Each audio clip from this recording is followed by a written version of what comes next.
तो इस क्वेश्चन में हम लोगों को प्रूफ ये करना है कि ए सी पी, ये angle A C P and Q C D, ये एंगल, ठीक है, ये दोनों एंगल्स हमें इक्वल प्रूव करने हैं, ठीक है। तो पहले हम इस चित्र को समझेंगे। तो हमें यहाँ पर दो सर्किल्स गिवन है जो कि बी और सी पॉइंट पर इंटरसेक्ट कर रहे हैं, ठीक है।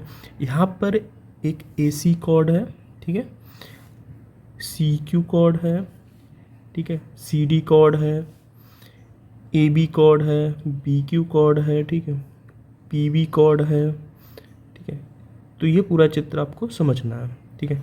तो इस क्वेश्चन में हम लोग जो है एक कंस्ट्रक्शन करेंगे ए पी, ए को हम पी से कंस्ट्रक्ट कर लेंगे और डी को हम क्यू से कंस्ट्रक्ट कर लेंगे, ओके। अब क्या करना है आपको कि देखो, ये आपने एक थ्योरम पढ़ी होगी कि जो है एक कॉर्ड, ठीक है, सेम सेगमेंट में इक्वल एंगल फॉर्म करती है, ठीक है। तो यहाँ पर जैसे कि ए पी एक कॉर्ड है, वो सी पॉइंट पर, जो सी पॉइंट पर एंगल बनाएगी वही एंगल बी पॉइंट पर बनाएगी, क्योंकि बी और सी जो पॉइंट्स हैं वो सर्कमफ्रेंस पर है और सेम सेगमेंट में है, ओके। तो यहाँ पर जो एंगल है वो एंगल सेम एज एंगल बनेगा यहाँ पर, ठीक है। ऐसे ही सेम एज आप देखेंगे कि डी सी क्यू, ये एंगल और ये एंगल सेम रहेंगे, क्योंकि डी क्यू एक कॉर्ड है जो कि सेम सेगमेंट में इक्वल एंगल फॉर्म करेगी बी और सी पर, ओके।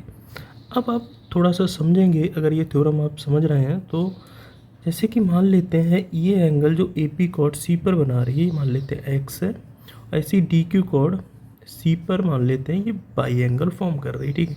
ये एंगल सेम है, यहाँ पर ये दोनों एंगल इक्वल होंगे क्योंकि ए पी कॉर्ड है वो सेम एंगल बना रही है यहाँ पर। ऐसे ही डी क्यू कॉर्ड यहाँ पर और यहाँ पर सेम एंगल बनाएगी, ठीक है।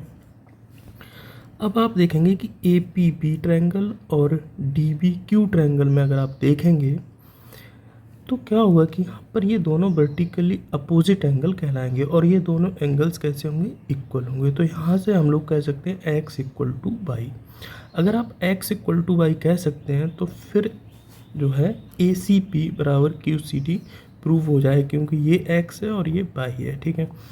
तो इस तरीके से हम लोग जो है इसको प्रूफ कर सकते हैं।